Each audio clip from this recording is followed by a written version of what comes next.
Emily Boom, bonjour. Bonjour. Vous êtes romancière. Votre dernier livre, Les jours passent et viennent, a été édité chez Gallimard. Vous avez repris récemment la plume pour vous exprimer dans une tribune. Alors, non pas pour Adama, mais pour la mort et le meurtre de George Floyd aux États-Unis. En quoi le meurtre de George Floyd aux États-Unis est plus emblématique que la mort d'Adama Traoré ici en France, où vous résidez?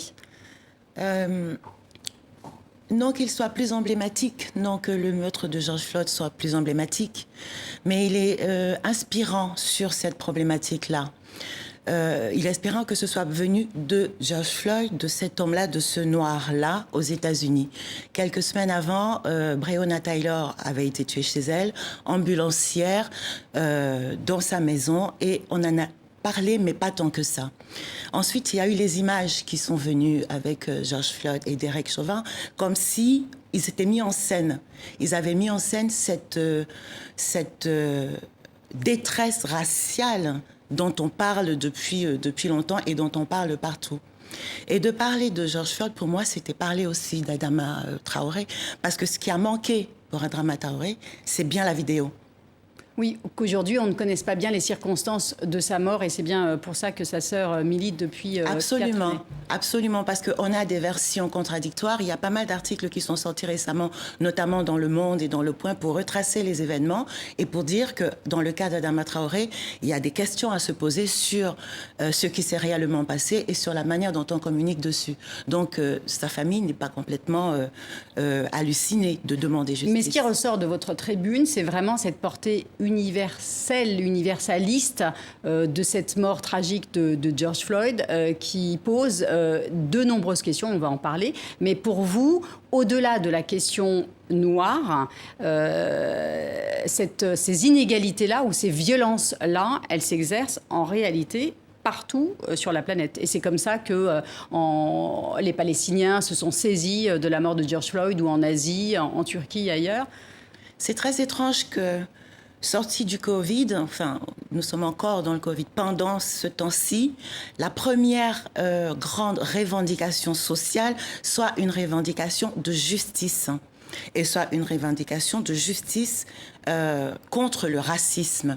C'est très étrange, on aurait pu penser à n'importe quoi, je ne sais pas, le terrorisme, il y a tellement d'autres mots qui gangrènent nos sociétés. Et ce que tout le monde a exigé à la suite de ce qui s'est passé, de ce confinement, c'est plus de justice. L'affaire de George Floyd a enflammé le monde. Mais pourquoi elle a enflammé le monde? Parce qu'il y a un profond sentiment d'injustice et qu'au fond, nous avons tous frôlé la mort et on ne veut pas que les choses continuent comme ça. C'est ça que ça veut dire. C'est une lame de fond. Quelle est la différence entre la génération d'un Kofi Annan qui s'exprime presque en sage, mais pas que, et celle de la jeunesse aujourd'hui? Qu'est-ce qui les sépare? Une expérience, le fait que l'expérience de Kofi Annan nourrisse le vécu de la jeunesse actuelle et qu'elle ne lui corresponde pas, en fait. La jeunesse ne s'est pas levée en France pour défendre George Floyd, même si elle était portée par ça, elle s'est levée pour se défendre elle-même et pour défendre les uns les autres. Je veux dire, quand les jeunes se font violenter par la police, c'est eux, c'est dans leur corps qu'ils souffrent. Et ils ne peuvent pas désigner un à un les policiers racistes dans la mesure où eux se font régulièrement contrôlés et régulièrement violentés. Mais est-ce qu'il y a une différence générationnelle d'un Kofi Annan qui peut-être pour arriver à un certain niveau de sa carrière politique, a peut-être dû taire certaines injustices qu'il a peut-être lui aussi constatées.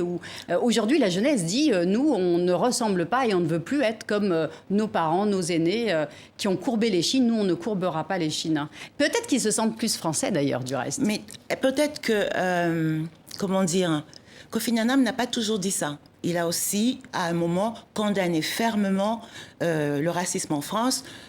D'abord, le racisme qu'il a subi lui-même et le racisme qu'on a tous vu par rapport à Madame Taubira.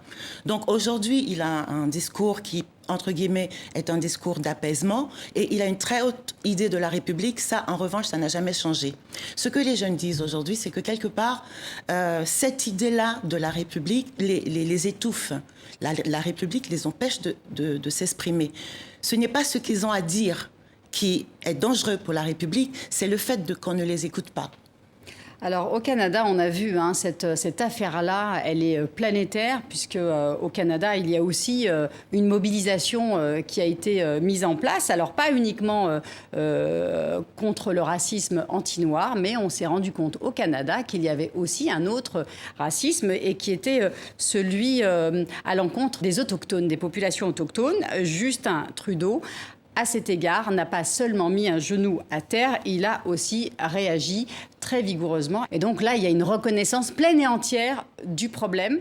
Là encore, quelle est cette spécificité canadienne qui a plus de facilité à franchir le pas et à dire, effectivement, nous avons un problème de racisme systémique? Je pense qu'il y a de très graves problèmes de racisme en Amérique du Nord. Évidemment qu'il y a des crimes, etc. Mais c'est quand même la partie du monde où les Noirs ont le plus de pouvoir. En fait, c'est la partie du monde où ils ont le plus fait avancer leur cause. Ils travaillent depuis très longtemps. Ils se sont organisés. Et aujourd'hui, petit à petit, ils arrivent à repousser les lignes. On le voit aux États-Unis, où de grandes discussions sont en cause et où plusieurs fois dans l'histoire, ces soulèvements-là ont donné lieu à des propositions et à des changements radicaux.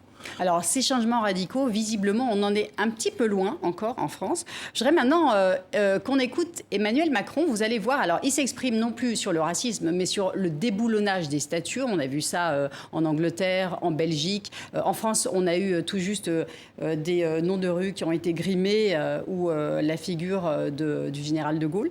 Vous allez le voir, sa réaction, elle n'est pas tout à fait la même.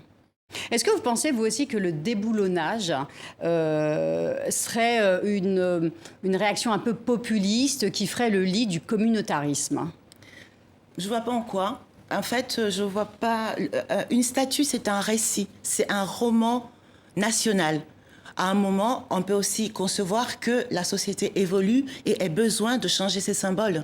Les symboles qui correspondaient à la Troisième République, au moment où on a décidé d'écrire une certaine histoire de la France qui mettait de côté son passé colonial et son passé esclavagiste, aujourd'hui, on est peut-être prêt, nous sommes peut-être prêts globalement à regarder cette histoire comme il se doit et à effacer ce qui doit être, pas à effacer, mais à mettre de côté ce qui doit être mis de côté, à le faire figurer dans des musées où ils seront contextualisés, à les apprendre correctement dans les livres d'histoire et à revoir comment on rebaptise et on redynamise cet espace que nous partageons tous.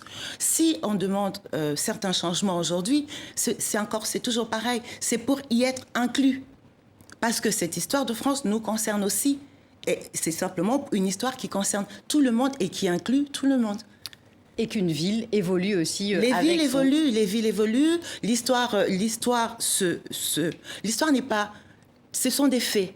L'histoire, les historiens l'écrivent. Qui évolue également les interprétations. Exactement. Et chaque gouvernement, chaque État, chaque pays les interprète et les récupère comme il en a envie selon le roman historique qu'il écrit.